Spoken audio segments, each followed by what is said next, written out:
দুনিয়ার দুঃখ কষ্ট পেরেশানি থেকে অস্থিরতা থেকে বাঁচার জন্য মানুষ অনেক সময় বলে একতে বালা ছিল যদি মরে যেতাম, বলে না? যদি মরে যাইতাম। মহিলারা বেশি বলে, মহিলাদের এই বদভ্যাস বেশি। একটু থেকে একটু 19-20 হইলে হ্যাঁ খোদা আমারে মরণ দে না কা, আমার রূপে খোদার গজব পড়ে না কা, আমি মরি না কা। মানে হলে উনি বুঝাইতে চাচ্ছে আমি যদি মরে যাই তাহলে আমার এই পেরেশানির থেকে আমি কি হয়ে যাব? মুক্ত হয়ে যাব। তো ওই বুজুর্গ বলছেন, হে আল্লাহর বান্দা, দুনিয়ার সামান্য পেরেশানির থেকে মুক্তির জন্য তুমি তো মৃত্যু কামনা করলা, কিন্তু কবরে গিয়া যদি তোমার উপরে আযাব শুরু হয়, যন্ত্রণা শুরু হয়, জাহান্নামের আযাব শুরু হয়, এবার তুমি কি কামনা করবা? তুমি বলো।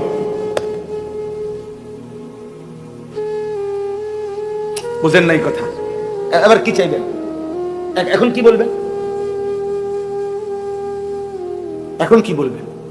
এখন বলবেন যে এবার যদি দুনিয়া আবার আসতে পারতাম নাকি, আপনি বুঝিয়ে না আপ ডাউন করবেন। কবর থেকে আবার আসা যায় তো? আখিরাত থেকে আবার আসা যায় তো? তাহলে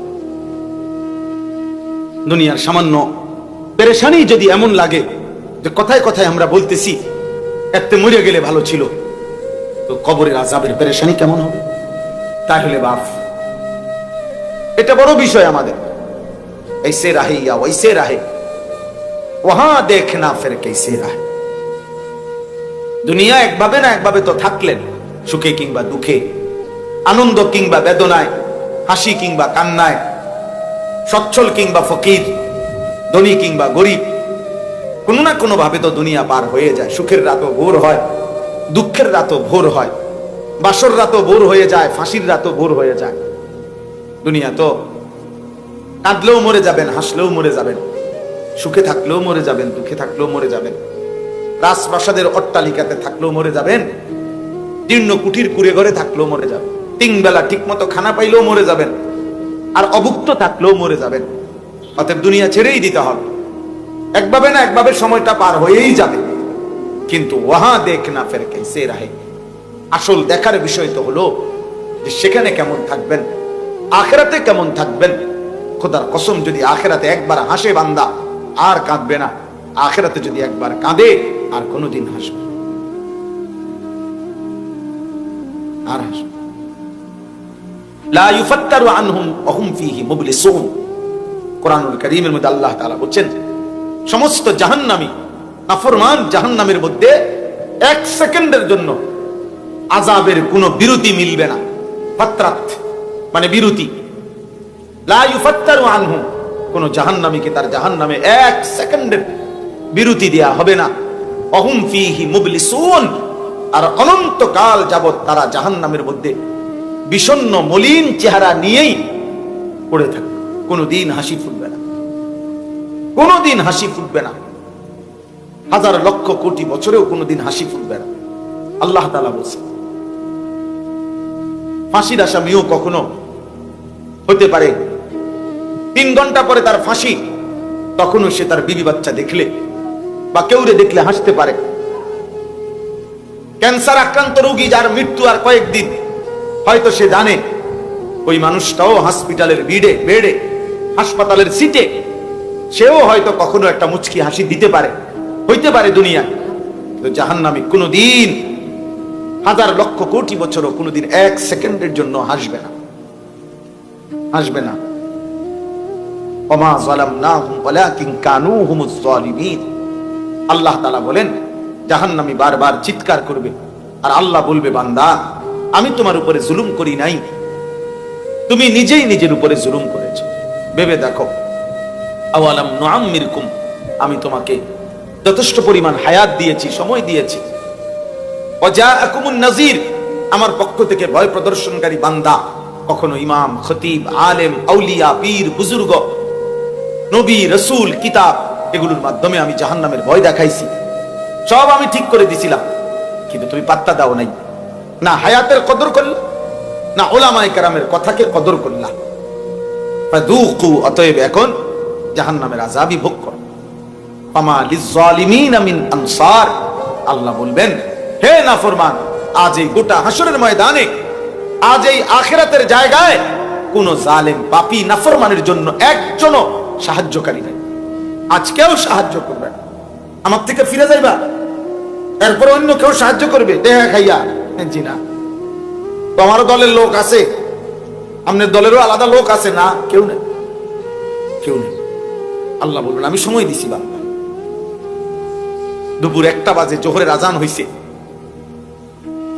তো বিকাল 4:30 বাজে আবার আসরের আজান হইছে। 3.5 ঘন্টা পরে আল্লাহ বলেন বান্দা 10 রাকাত নামাজ জোহর পড়তে 3.5 ঘন্টা সময় লাগে না, কিন্তু আমি দিছিলাম, আমি হায়াত দিছিলাম তোমারে, তুমি ভেবে দেখো। 4 রাকাত ফজরের নামাজ পড়তে 1 ঘন্টা সময় লাগে না, আমি সময় দিছিলাম, তুমি কদর করো। এখন আর সাহায্যকারী মিলবে? কোরআন কারীমের মধ্যে আছে জাহান্নামী তখন বলবে ওয়ানাদাউ ইয়া মালিকু লিয়াকদি আলাইনা রাব্বুক ক্বালা ইন্নাকুম মাকিসুন। বাপ শুনেন, ছেলেরা শোনো, বাপ কমপক্ষে নিজেরে নিয়ে একটু হলো ভাইব। ডানে বামে কেউরে নিয়ে ভাবলা না, কোনোদিন চিনলাও না মানুষ। তোমার দায়িত্ব কি, কর্তব্য কি? মানুষের জন্য, সমাজের জন্য, দেশের জন্য। অনেক ছেলে আছে হয়তো ভাবও নাই, অনেক বাবা আছে ভাবেনও নাই, কিন্তু কমপক্ষে এতটুকু যে আপনি নিজেকে নিয়ে একবার চোখ বন্ধ করে ভাইবেন যে যেই অবস্থায় আছেন এই অবস্থায় হাসরের ময়দানে দাঁড়াইতে পারবেন তো? আল্লাহ পাকের সামনে হিসাব দিতে পারবেন তো? নবী সাল্লাল্লাহু আলাইহি ওয়াসাল্লাম উম্মতের প্রত্যেকের আমলনামা দেখবে, সুপারিশ আপনার মামুর বাড়ির সম্পত্তি না, হাউজে কাউসারের পানি আপনাকে সাফকলের পানি না, আপনি সিপ দিবেন আর পানি করে দেবে। হাউজে কাউসারের পানি নিতেও কাগজপত্র দেখাইতে হবে, সুপারিশ নিতে হলেও নবী সাল্লাল্লাহু আলাইহি ওয়াসাল্লামের ফাইলপত্র দেখাইতে হবে। না কি মনে করছেন নবীজির সুপারিশ মানে কি? আপনার ঘরে অনেকে বলে দিছে, আপনি কারো হয়তো ভুল বুঝছেন। নবীর সুপারিশ মানে কি বাপ? আল্লাহ নবী বলে দিছে উম্মত 60 বছর পর্যন্ত বিড়ি খাইতে খাইতে কবরে আসবা, আর আমি নবী তোমারে হাসরের ময়দানে সুপারিশ করে জান্নাত দিয়ে দিব। এই তো সুপারিশ না? মৃত্যু পর্যন্ত সুদের টাকা দেয়, সুদের লেনদেন, কিস্তির লেনদেন করিয়া প্রয়োজনে তুমি কবরে আয়া ফিরবা, তোমার বাচ্চা কাচ্চা পরে সুদ টানবো, কিস্তি টানবে, তারা সুদ করবে, তুমি টেনশন করো না, আমি নবী তোমারে হাসরের ময়দানে তোমার মতো সুদ করে হারাম করে আমি সুপারিশ করে বেহেশত দিয়ে দিব, তুমি কোনো ঘাবড়াইও না। এই তো না? তাইলে তাইলে সুপারিশ মানে কোনো নিয়ম কানুন নাই, কোনো কাগজ কলম নাই, আপনি বইয়ে বইয়ে ডুলবেন আর বেহেশতে যাবেন গা? হ্যাঁ, বেহেশত তো মামুর বাড়ি হয়ে গেল। হাসরের ময়দান এটা ফুটবল খেলার মাঠ মনে করছে? বলেন বাবা, فكيف إذا جئنا من كل أمة بشهيد وجئنا بك على هؤلاء شهيدا। সূরা নিসার এই আয়াতের মধ্যে আল্লাহ তাআলা নবীজিকে স্পষ্ট বলে, বন্ধু আপনার উম্মতকে আপনার সামনে আপনি দাঁড়ানো থাকবেন, আপনার সামনে আপনার উম্মতকে পেশ করা হবে, আপনি একটা একটা আমলনামা দেখবেন, আপনার সামনেই খোলা হবে, আপনি দেখবেন, আপনি দেখবেন। নবী সাল্লাল্লাহু আলাইহি সাল্লাম খুলবেন কাগজপত্র, দেখবেন যে উম্মত, যেই ছেলে বাবা 365 দিন খোদার 1 বছরে কোনদিন ফজরের নামাজ পড়ো নাই, হায় নাফরমান। নবী যখন দেখবে 30 বছর আমার উম্মত সুদ খাইছে, 60 বছর বয়স বিড়ি সিগারেট ছাড়া একটা দিন চলে নাই, 60 বছর বয়স এই পর্যন্ত টেলিভিশন, নাটক, সিনেমা, চা দোকানের নর্তকী দেখে হায়াত শেষ করছে, সারা রাত আমার নওজোয়ান উম্মত উলঙ্গ ছবি আর নারী, মোবাইলে জিনা ব্যভিচারের দৃশ্য দেখছে বছরের পর বছর, দিনের পর দিন। নবী কিছু বলবে না তখন? না, নবী কিছু বলবে না। নবী বলবে আসো আমি সুপারিশ করে দিয়ে দিই তোমার। তাহলে তিনি 23 বছরে হালাল হারামের কথা বললেন কেন? পাক নাফাকের কথা বললেন কেন? নবীজি সাল্লাল্লাহু আলাইহি সাল্লাম শরীয়তের বিধান তাহলে বললেন কেন? এই কোরআন নাজিল হয়েছে কার জন্য? তাইলে নবীজির 23 বছরের এতগুলো হাদিস তাইলে কার জন্য? এগুলো যদি কোনো কামে না লাগে, এগুলো যদি দরকারি না হয়, তো এটা কার জন্য নাজিল হয়েছে? ইনসাফ করেন। একজন বললাম, আমি বললাম না আমি ভোটের প্রার্থী না, একজনও যদি আল্লাহর বান্দা, একটি আল্লাহর বান্দাও যদি বুঝে, খোদার কসম আমার বলা সার্থক। আপনি ভাবেন আল্লাহর নবী সাল্লাল্লাহু আলাইহি সাল্লাম তখন, উর্দু কিতাবে আমরা পড়ছি, হায় নবী তখন চোখের পানি ফেলবে, কাঁদবে নবী, আর নবীজি বলবে উম্মত এই আমলনামা আমার, আমি শ্রেষ্ঠ নবী, আখিরি নবী, তুমি আমার শ্রেষ্ঠ উম্মত হয়ে এটা কি আনছো? আমার উম্মত শ্রেষ্ঠ উম্মত হয়ে 30 বছর মিথ্যা বলে? শ্রেষ্ঠ নবীর উম্মত 30 বছর ওজনে কম দেয়? এত বড় নবীর ইমানদার উম্মত হয়ে প্রতিদিন বিড়ি সিগারেট, এত গালি, এত সুদ, এত কিস্তি, এত নারী, এত ছবি, এত নর্তকী, এত বেপর্দা তোমার বিবি, তোমার মেয়ে, তুমি ছিলা ভাইচা উম্মত, তোমার ঘরে তোমার ছেলে এক ওয়াক্ত নামাজ পড়ে নাই, এটা কি নিয়ে আসছো? আমি কেমনে সুপারিশ করব? আমার মতো শ্রেষ্ঠ নবীর এত বড় উঁচু মাথা, সম্মানের মাথা তো তুমি ছোট করে দিলাম। আমি তো যেদিন পৃথিবী থেকে আসছিলাম, আল্লাহ নবী সাল্লাল্লাহু আলাইহি সাল্লাম সেদিনও তো শেষবারের মতো উম্মতকে বলে গেছিলেন আসসালাত আসসালাম, নামাজ ছেড়ো না, নামাজ বলে নাই? কথা বলেন না কেন? বলেছেন? নবীর সামনে এটা কেমনে পেশ করব? ভাইবেন বাবা, আমনের বুঝ আপনি কইলেন, আমার লাগে চিন্তা না করেন। আপনি মনে করেন আমার চিন্তা অমুকে চিন্তা করলেন না, চাদোয়ানে বসে বসে হুজুরের চিন্তা আপনারা করেন, অমুক হুজুর ওয়াহাবি, অমুক হুজুর নবীর দুশ্মন, অমুক হুজুরের আকীদা ভালো না, বুখারী পড়ায় উনি 50 বছর, উনি নবীজির হাদিস পড়ায় আজকে 30 বছর, উনার আকীদা ভালো না। আর আপনার এই সাদওয়ানে বই না আকীদা, আপনি বই ওই বিড়ি খান আর টেলিভিশনে নর্তকী দেখেন আর গপ মারেন আর কথায় কথায় গালিগালাজ করেন। আপনার আকীদা ভালো, আলহামদুলিল্লাহ, আপনার আকীদা থাক, আপনি নবীর আশেক, মাশাআল্লাহ, চলে না, অসুবিধা না। বাতে তো খানার কিতা, আমরাও বাতে খাই, চিড়া খাই, চিড়া খাই না বাপ, এত সালাক মনে করি। 2 ফুটলা বিরিয়ানির নাম আশিকের রসুল না, 2 প্লেট খিচুড়ির নাম আশিকের রসুল, আর আমরা ডোলন আর গজল গাউন, এতটুকুই নবীর 23 বছরের মেহনত না? 23 বছরের পরতে পরতে তায়েফের রক্ত মিশে আছে, উহুদের দান দান শহীদ করা খুন আছে, সারা রাত জেগে থেকে চোখের পানি আছে, 2টা পাথর বাঁধা ক্ষুধার কষ্ট আছে নবীর 23 বছরের ভিতর, আছে না? কথা বলেন না? এগুলো কি? এর বিনিময়ে কি? কেন তিনি তায়েফে এত রক্ত ঝরালেন? কেন তিনি উহুদের দান দান শহীদ করে রক্তমাখা দেহে বেহুশ হয়ে ঘন্টার পর ঘন্টা পড়েছিলেন? আপনার এই তামসা করার জন্য?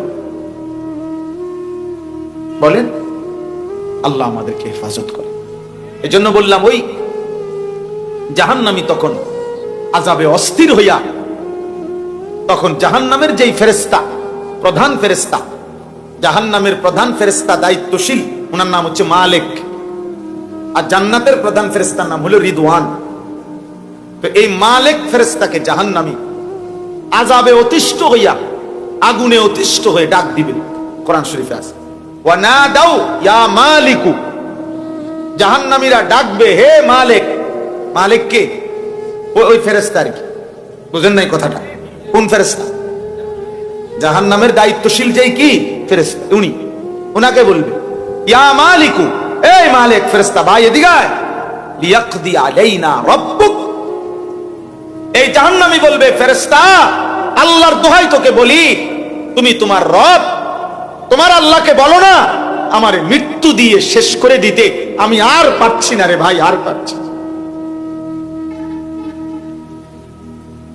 জাহান্নামী আযাবের কারণে এইটা ভুলে যাবে যে এই রব যে তারও রব, তারও যে মালিক, এটাই হে ভুলে গেছে।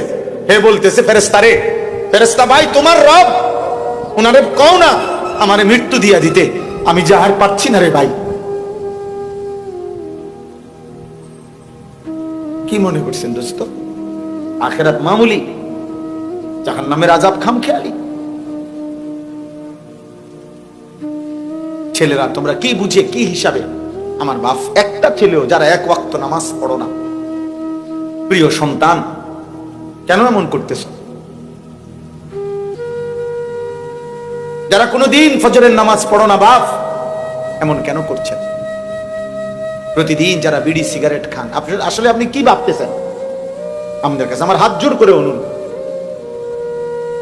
যারা সুদ খান, কিস্তি নেন, এই হারামখোর, আপনি কি মনে করতেছেন? আসলে কি মানে আপনি সুপারিশ নিবেন কেমনে? কেমনে সুপারিশ নিবেন? কেমনে নবীজি? জিলাপি দিয়া? কথা বলে না। আপনি ফেরেশতারে জিলাপি দিবেন, ফেরেশতারে বিরিয়ানির পোটলা দিবেন নাকি? কি আসলে কি? আপনারা বলেন ইনসাফ করেন, ইনসাফ ইনসাফ করিয়েন। আমি যদি আর কোনোদিন না আসি, একবারই আসলাম, একবারই বলে গেলাম। ধাক্কা ধাক্কি মূল মাকসাদ না, কারোর সাথে ঠেলাঠেলি করা মূল মাকসাদ না। আমরা সবাই কবরেই চলে যাব বাপ, ইনসাফ করে বলেন কেন? তাইলে এই যদি হালাল হারাম, নবীর একজন উম্মত যদি হালাল হারাম মানার কোনো দরকারই না হয়, তো হালাল হারামের কথাগুলো কেন বলা হইলো তাহলে? আরে বলেন না কেন, কেন বলা হইলো তাই? পাক না ফাকের কথা বলছে তাইলে কার জন্য? নবীর সুন্নাত গুলো তাইলে কার জন্য? কে মানতো বললে আমারে কোন? আমার কথা বুঝতেছেন আপনারা? আপনার বিচারে কি কয়? আপনার বিবেকে কি বলে? আপনার ইনসাফ করে মাথা খাটা, আমি কোনো পক্ষে যাইয়েন না। আপনার আমি কোনো আমার দলে বা আমার দরবার আমার মুরিদ বানানোর জন্য কোনো কাগজ লই আইছি না। আমি আমার পথে আসছি, আমি আমার পথে যাবো, কিন্তু আপনার বিবেক কি বলে? 365 দিনে যে কোনো দিন ফজরের নামাজ কোনোদিন পড়ে নাই, এই হাইওয়ান নবীজিরা আসে? কথা বল না, হ্যাঁ? তো আপনার বিবেকে বলে এটা? বলেন না, আপনার বিবেকে কয়েকটা নবী আসে? এক বছরে কোনোদিন ফজরের নামাজ পড়লি না, নাফরমান, তুই কেমনে নবীরা আসে? আরে মিথ্যাবাদী, এত বড় মিথ্যুক মুসলমান হয় কেমনে? এত বড় ধোঁকাবাজ মুসলমান হয় কেন? এত বড় প্রতারণা। আমি এই জন্য উদাত্ত কণ্ঠে সবসময় বলি যে হে আল্লাহর বান্দারা, পীর বলেন, মাশায়েখ বলেন, ওলামা বলেন, বক্তা বলেন, কমপক্ষে ভাই আমি হাত জোড় করে অনুরোধ করি, আপনি আপনার পক্ষের অনুসারী যে কয়জন, যার যে কয়জন, অগরে আখিরাতের ব্যাপারে ধোঁকা দিয়েন না, অগরে আখিরাতের ব্যাপারে ধোঁকা দিয়েন না, আখিরাতের ব্যাপারে ধোঁকা দিয়ে সামান্য কয়টা টাকা পয়সা কিংবা সামান্য একটু দুনিয়াবি মুনাফা, এর জন্য কোন আল্লাহর বান্দাকে ধোঁকা দিয়ে না। আপনার অনুসারী আপনার কাছেই থাকুক, আপনার মুরিদ আপনার কাছেই থাকুক, পরে আপনি আপনার মুরিদ সাথে নিয়ে নবী সাল্লাল্লাহু আলাইহি সাল্লামের একটা একটা সুন্নাতের উপরে ওঠেন, আমল করে, কোরআনের একটা একটা হুকুমের উপরে চেষ্টা করে। আপনি যদি বলেন হুজুর আমনগো মধ্যেও তো কত কমতি আছে, হুজুরগো মধ্যেও তো কত দোষ, দোষের অভাব নেই, হুজুররাও তো কত আমল করে না, হ্যাঁ করে না, আমি তো বলি আমরা কি বেহেশতের থেকে আসছি এখন? তো তাইলে আমি কি বেহেশতের থেকে আসছি? আমি ক্যান্টনমেন্ট থেকে আসছি, কুমিল্লা ক্যান্টনমেন্ট। তাইলে আমার যদি ত্রুটি হয় তো আপনি আমার লেগে দোয়া করবেন। আমরা আপনাদের জন্য দোয়া করি না? তো আমরা আপনাদের কাছ থেকে দোয়া প্রাপ্ত না? কথা বলেন না কেন? তো আপনি আমার জন্য দোয়া করবেন যে আল্লাহ আলেমদেরকে, হুজুরদেরকে আল্লাহ ওনাদেরকেও নেক আমলের তৌফিক দেন, ওনাদেরকেও জান্নাতওয়ালা আমলের তৌফিক দেন। তা ভালো না? আমার আপনার জন্য আমি দোয়া করছি, আপনি আমার জন্য দোয়া করবেন, আল্লাহ যেন আমার ঘাটতি ফুরায় দেয়, আমার মধ্যে যেটা কমতি আল্লাহ যেন এটা পূরণ করে দেয়। আমি তো বেহেশতে আমার নামে তো কি টেন্ডার হয়ে যায় না? আমাকে হিসাব দিতে হবে কিনা, আপনাকে দিতে হবে কিনা, একই মাঠে কিনা, কথা বলেন না, এক জায়গায় কিনা, একই মালিকের সামনে কিনা। তাহলে এজন্য খুব সাবধান ছেলেরা, তোমাদেরকেও বলি, আল মুমিন, রাসূল বলছেন সাল্লাল্লাহু আলাইহি সাল্লাম, মুমিন কাউকে ধোঁকা দেয় না, আবার মুমিন ধোঁকাও খায় না। লা ইয়াখদাউ ওয়ালা ইউখদা, পরিষ্কার হাদিস। নবীজি সাল্লাল্লাহু আলাইহি সাল্লাম বলেছেন মুমিন কাউকে ধোঁকা দেয় না, আবার মোমেন এত বেকুবো না যে তারে ধোকা দিয়ে লাইব, এমন। আপনারা শুনেন নাই এমন বুজুর্গদের কথাও আছে যারা 70 বছর আল্লাহর ইবাদত করছে, 90 বছর আল্লাহর ইবাদত করছে, মৃত্যুর মুহূর্তে ইবলিস শয়তান আইসা বলছে, আমি তোর রব, আমি তোর উপরে খুশি হইয়া তোর সব মাফ করে দিলাম, নামাজ আর কোনো আমল করতে হবে না। তো বহু আউলিয়া কেরামের জীবনীতে আছে, ওনারা ওই মুহূর্তে বলছে তুই শয়তান। কারণ কোন ইমানদারের উপরে আল্লাহর হুকুমে ইমানদারের নিঃশ্বাস পর্যন্ত ইবাদত আমল মওকুফ হতে পারে না। না না না, দৈন্তার না, এটা অতএব তুই শয়তান, বুঝা যায়। কোরআন কারীমের মধ্যে আছে ওয়া'বুদ রাব্বাকা হাত্তা ইয়াতিয়াকাল ইয়াকিন। আল্লাহ তাআলা বলছে, বন্ধু, মৃত্যু আসা পর্যন্ত আপনি আপনার রবের ইবাদত করুন। ফাস্তাকিম কামা উমিরতা। কোরআনুল কারীমে আছে, আমাদের নবীকে আল্লাহ বলছে, বন্ধু, আপনাকে যে আদেশগুলো করা হয়েছে দ্বীন শরীয়তের নামে, আপনি দৃঢ়তার সাথে, মজবুতির সাথে অটল থাকেন, একটি বিধানও ছাড়বেন না, এক সুতাও। এজন্য নবীজি বলছে সাল্লাল্লাহু আলাইহি সাল্লাম যে, হে মক্কাবাসী, আমার ডান হাতে যদি সূর্য এনে দাও, বাম হাতে যদি চাঁদও এনে দাও, আর আমাকে যদি বলো আমার কালেমার দাওয়াত ছেড়ে দিতে, আল্লাহর কসম আমি ছাড়বো না। তামাম দুনিয়া দিলেও আমি ছাড়বো। রাসূলুল্লাহ সাল্লাল্লাহু আলাইহি ওয়াসাল্লাম বলছেন। তো এই জন্য বললাম, জাহান্নামী বলবে, হে ফেরেশতা মালিক, তোমার রবকে বলো আমাকে মৃত্যু দিতে। মানে ইনি যে তার রব, হে তোম, আমরা দেশে কয় না বেড়া এমন ফিটা ফিটমু, বাপের নাম সুদ্ধা তোর 14 গোষ্ঠীর নাম ভুলাই দেব। জাহান্নামের আযাবে নাফরমান তার নিজের রবের কথাই বলেছে। ক্বালা ইন্নাকুম মাকিসুন। কোরআনে আল্লাহ বলে, ওই ফেরেশতা মালিক বলবে, না ভাই, আর কোনদিন তুমি মুক্তি পাবা না, এখানেই তোমাকে অনন্তকাল এভাবেই আযাবে পড়ে থাকতে হবে। ক্বালা ইন্নাকুম মাকিসুন, এভাবেই পড়ে থাকো, অবস্থান করতে থাকো, আর কোনদিন ফিরবা না। আফামা নাহনু বিমাইতিন। আল্লাহ বলেন, জান্নাতি বান্দা জাহান্নামীকে ডাক দিয়ে বলবে, জাহান্নামী ভাই, মনে রেখো ভাই, আর কোনদিন তোমার কিংবা আমার কারোই মৃত্যু হবে না, অতএব আমার সুখ আর শেষ হবে না, তোমারও দুঃখ আর কোনদিন শেষ হবে না। আফামা নাহনু বিমাইতিন, আর কোনদিন আমাদের কারোই মৃত্যু হবে না। জান্নাত চিরস্থায়ী, জাহান্নামও চিরস্থায়ী। আল্লাহ মাফ করে দেন। আম আবরামু আমরান ফাইন্না মুবরিমুন। এটা বড় সাংঘাতিক কথা। এই কথার শেষ কথা আল্লাহ বলছেন, আমার নাফরমান বান্দা, প্রতিটা নাফরমানের বিনিময়ে, আমার প্রতিটা গুনাহের অবাধ্যতার বিনিময়ে আমি আল্লাহ তোকে যেই শাস্তি দেব, সেই শাস্তি কিন্তু বান্দা আমি রেডি করে রেখেছি। তুই নাফরমান, আমি আল্লাহর আযাব থেকে বাঁচবি কেমনে বান্দা, তোমারটা তুমি রেডি করো। আম আবরামু আমরান, আল্লাহ বলছে, তোমরা তোমাদের বেঁচে থাকার ব্যবস্থা তৈরি করো, আমি কিন্তু আমার শাস্তি রেডি করে রাখছি। বুঝলেন না? আপনার লোক আছে না, আল্লাহর আযাব থেকে বাঁচার জন্য আপনার লোক আছে না, মেম্বার চেয়ারম্যান আছে না, আপনি টাকা পয়সা খরচ করবেন, লোক জনবল খবর দিবেন। আল্লাহ আমাদেরকে হেফাজত